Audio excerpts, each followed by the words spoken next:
गीता एक गरीब लड़की है। वह बिन माँ बाप की बेटी है, इसलिए उसकी सास और उसका पति उसे ज्यादा कुछ नहीं कहता।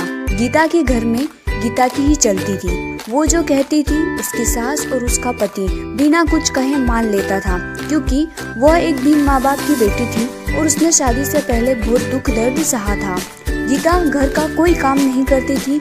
उसके घर का सारा काम उसका पति और उसकी सास करती थी और कुछ काम उसकी बेटी भी करती थी। गीता तो रोज अपना पर्स लेकर बाहर घूमने चली जाती थी। गीता को कोई कहता भी नहीं था कि वह इस तरह रोज बाहर न जाए या घर का काम करे। घर का काम उसका पति और उसकी सास कर लेती थी। लेकिन एक दिन उसके पति को उसकी सास ने कहा कि बेटा, गीता को ना रोको टोको तो उसको समझाओ कि इस तरह रोज बाहर जाना सही नहीं होगा। हाँ, वो बाहर जा सकती है, पर वो अगर कभी कभार जाए तो ठीक है, लेकिन अगर वो इस तरह रोज बाहर जाएगी तो हमारे समाज के लोग क्या कहेंगे। ये सब सुन के गीता का पति बहुत परेशान रहने लगा।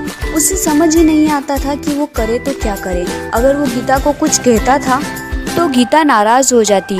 उसे समझ ही नहीं आता कि वो करे तो क्या करे। वो गीता को कुछ ज्यादा बोल भी नहीं सकता था और वो ना ही माँ की बात टाल सकता था।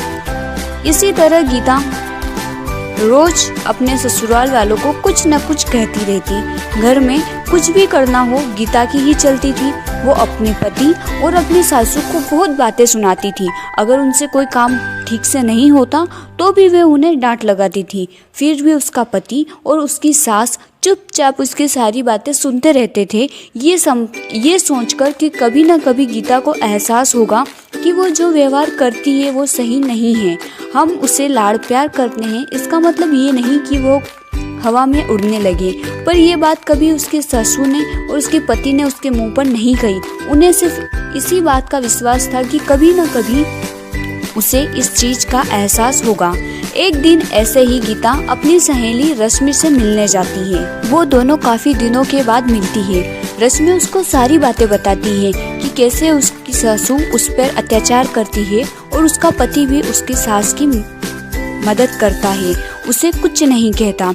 उसकी सास उसके पति को उसके खिलाफ भड़काती भी रहती है। वो चाहे कितना भी काम कर ले, कितनी भी अच्छी तरीके से घर की सारी साफ सफाई करे, सारा काम करे, फिर भी उसकी सासू उसमें नोकझोंक निकाली देती थी और उसका पति भी उसकी माँ का साथ देता था। जब ये बात रश्मि ने गीता को बताई तो गीता को एहसास हुआ कि वो तो अपने पति और अपने सासू के साथ इतना बुरा व्यवहार करती है, घर का कोई काम नहीं करती, फिर भी उसकी सासू और उसका पति उसे कुछ नहीं कहता। वो उन्हें बार बार छोटी छोटी चीज़ों के लिए हजारों बातें सुनाती है, फिर भी उसके सासू ने उसे कभी नहीं डांटा। ये सुनकर गीता को अपनी गलती का एहसास होता है और वह घर जाकर अपनी सासू के सामने रोने लगती है। उन्हें सब बात बताती है कि उसे उसकी गलती का एहसास हो गया है कि उसने कितना गलत किया।